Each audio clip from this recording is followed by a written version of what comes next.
So there's been recent discussion about Rachel, the NAACP president, who who, who was a white woman who lived as a black woman and ended up becoming president of the NAACP of the local chapter in the state of Washington.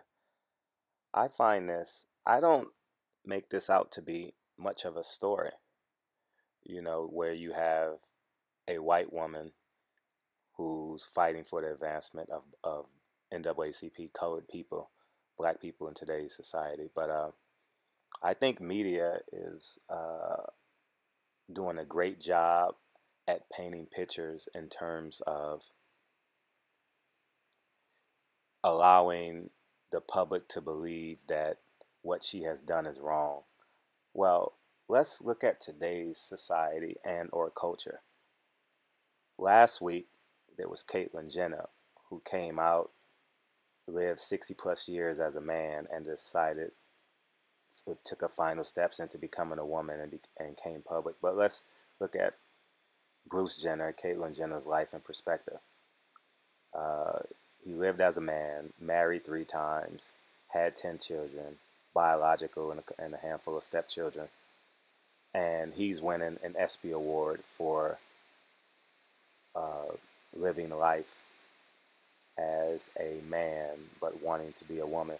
Whereas you have a woman who who thought in her head was the who identified herself as a black woman, and she gets outed in the public, in the court of public opinion. She loses and has to resign as president of the NAACP.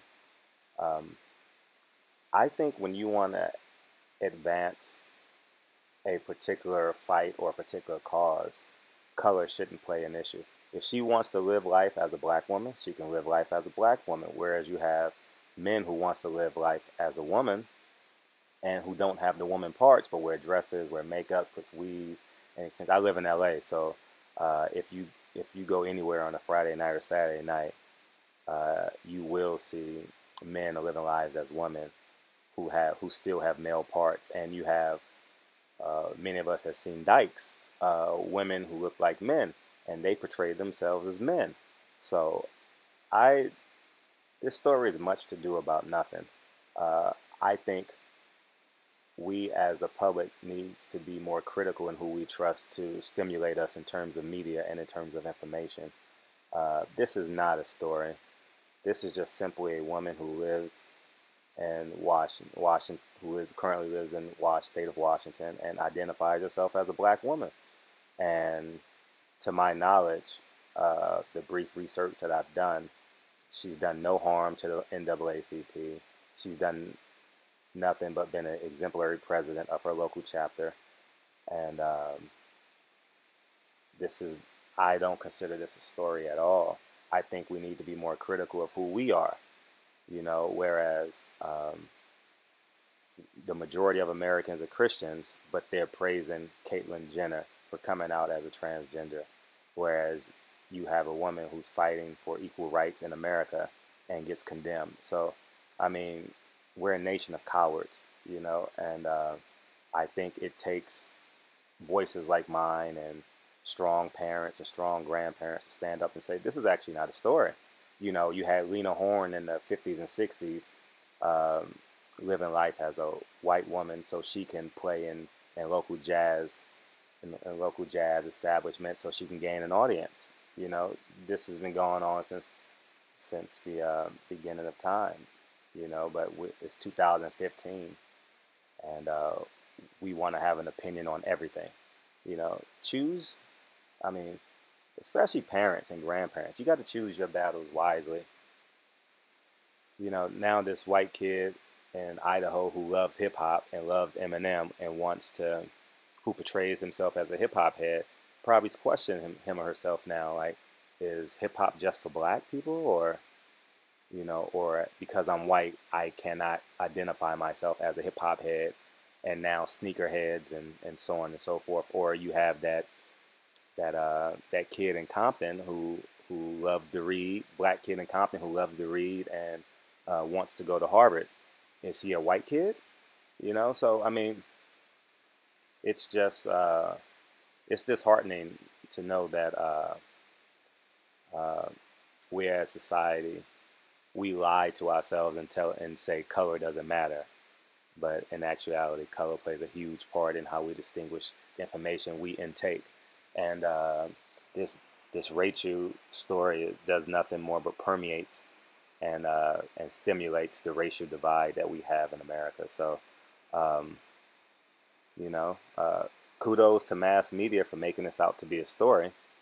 Because where I come from, I mean, I spent 8 years in New York, and I mean, blacks and Puerto Ricans or that love hip hop are synonymous. You know, you got rappers like Eminem saying nigga. You have Fat Joe using the word nigga. You know, so it's it's disheartening to to know that we as society is still valuing color over substance. So I mean, and then worse, and the irony of part about it is one of the co-founders of the NAACP was white. You know, Mary White.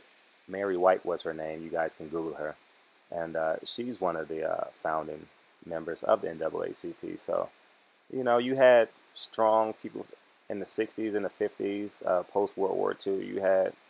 You had white men and women who advocated for the advancement of colored people. You know, in the '50s and '60s, and this is she just heightened her level of awareness and her proactiveness. You know, um, I commend her. You know, is she black in my eyes? No, she's not black, but she identifies herself as a black woman. There's nothing wrong with that. Caitlyn Jenner identifies himself as a woman, so he wins an ESPY. Rachel identifies herself as a black woman. She gets ousted as the president of the NAACP. You know, when this calms down, we're going to realize that this was not a story. It was just media distracting us, uh, probably from the ISIS issues that we have overseas, or you know, or the homeless issues that we have, the child obesity issues we have in America. You know, the divide between the rich and the poor.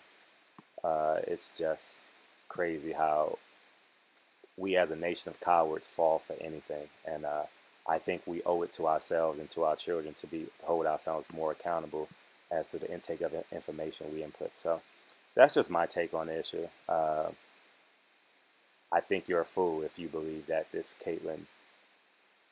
Jenner, this Caitlyn Jenner and Rachel is news. Is just disheartening. And the reason why I posted a picture of Rachel and Caitlyn Jenner dress is because people portray her as a character, and I just wanted to make a mockery of you all who portray her as a character. So, as a character, excuse me. But you know, to each his own. But be aware of the energy that you intake in your universe, because it had. Remember, energy can never be broken; it can only be transferred. So, if you believe that this is wrong, you're carrying negative energy, and you can't wake up the next day and say the energy is gone. You can only transfer it. Energy can never be broken. So, kudos to all the people who believe this non-story. You're a bigger fool than I mean, you're just a fool. So, nation of cowards have stood up and voiced their opinions, and all these memes and making mockery of Rachel, and she's done more black. She's done probably more good for black people than you. So, anyway, I'm done. Barbershop Conversations. Feel free to subscribe, and I'm out.